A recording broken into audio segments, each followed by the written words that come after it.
Vince TV.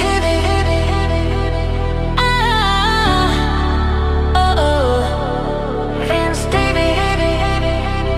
Let's roll. Yeah. Yo, what's up? Good morning, magandang hapon, magandang tanghali, magandang umaga sa ating lahat. Mga kabayan nating OFW all over the world, kababayan, mga kabayan natin dito sa Pilipinas, Luzon, Visayas, Mindanao, at siyempre sa ating viewers, subscriber, all sponsor sa nagmamahal sa aking YouTube channel, sa mga hindi nag-skip ng patalastas, at siyempre sa mga sponsor na nagtiwala, nagbibigay ng pang extra vlog sa akin, sa aking YouTube channel, Vince TV. No? Maraming salamat sa mga nakasubscribe at sa mga hindi pa nakasubscribe. Yan, subscribe na po kayo at pa-share po ng ating mga vlog at huwag nyo skip yung ads. And bali ngayong araw ay balikan po natin yung nung December, umuwi ako ng Burias Island at meron tayong na lupa, no. Bali ang ang halaga is 50,000. Tapos nung time na yun pinayaran ko siya ng nag-advance ako ng 30k. At sabi ko January ko lang babayaran yung balance, gawa nung sabi ko pagsahod na lang. So nagkataon na naka-upload tayo ng vlog natin yung pagbili ng lupa, pagbayad ng advance. May mabait na sponsor na natuwa na sabi niya siya na daw ang bahala sa balance na 20,000. Grabe, sobrang tuwa ko nung time na yun, nung sinabi niya yun sa akin, kasi hindi ko iisipin yung balance na 20k doon sa lote. At yun nga, sinagot niya. Pinadala niya sa akin 20,000.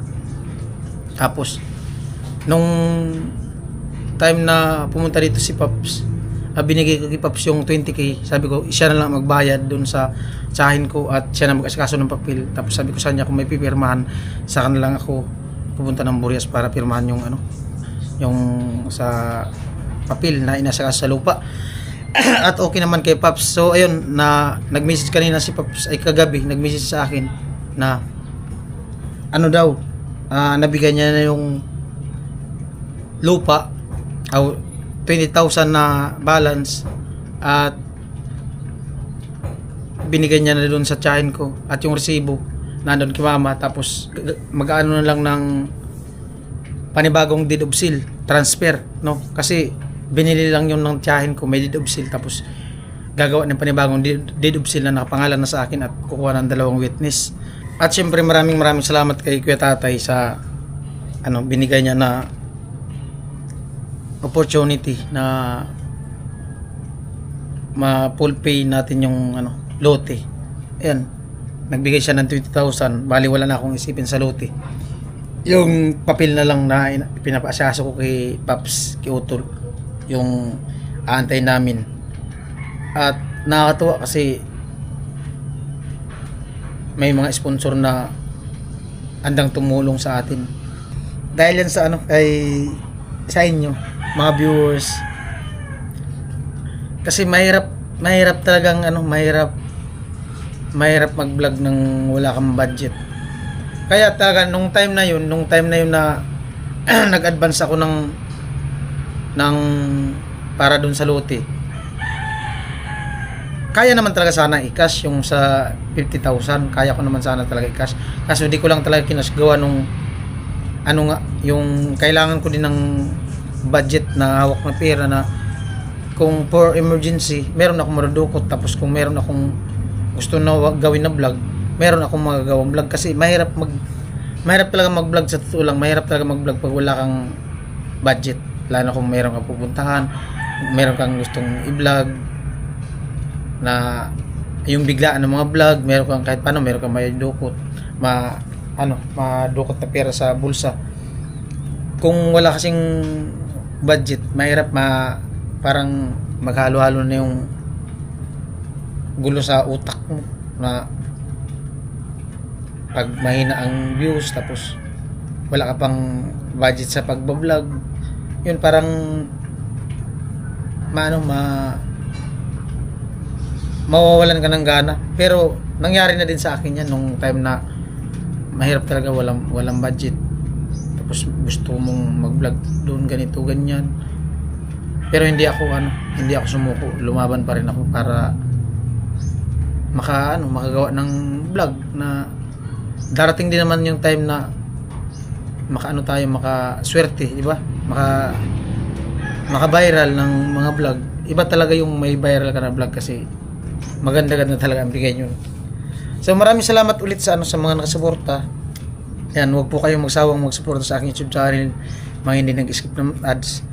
At siyempre once again, salamat dun sa tsahin ko na nagtiwala siya na doon sa lote na nag-advance lang ako sa kanya. So, okay naman sa kanya. Sabi ko nga sa kanya nung time na yun, baka mga katapusan pa ng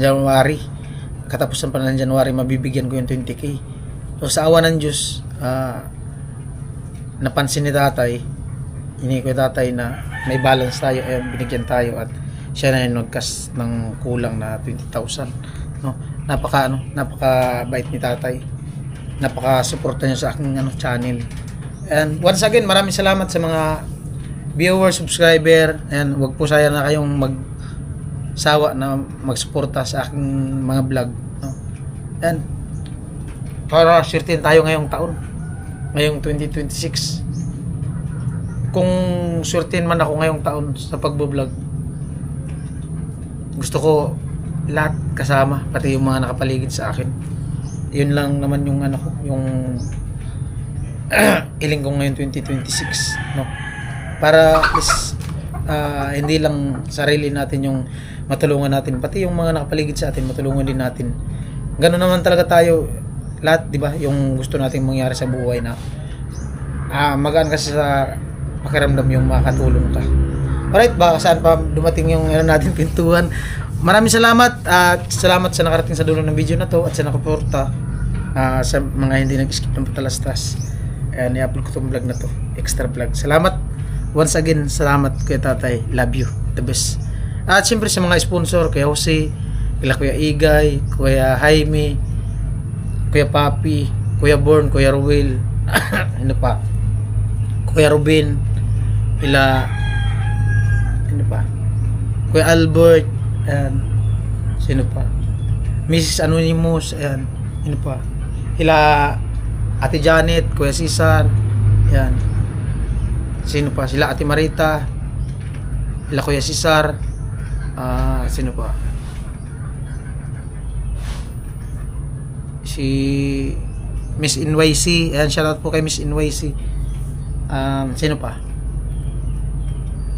si Kuya Jonathan, ayan, sa lahat-lahat ng sponsor na nagtiwala sa akin mula noon hanggang ngayon. Kuya Neil, ayan, salamat kay Kuya Neil, kay Ma'am Neresa, ayan, dahil sa kanila nagkaroon tayo ng motorbike, kay Kuya Neil at kay Ma'am Neresa, ayan.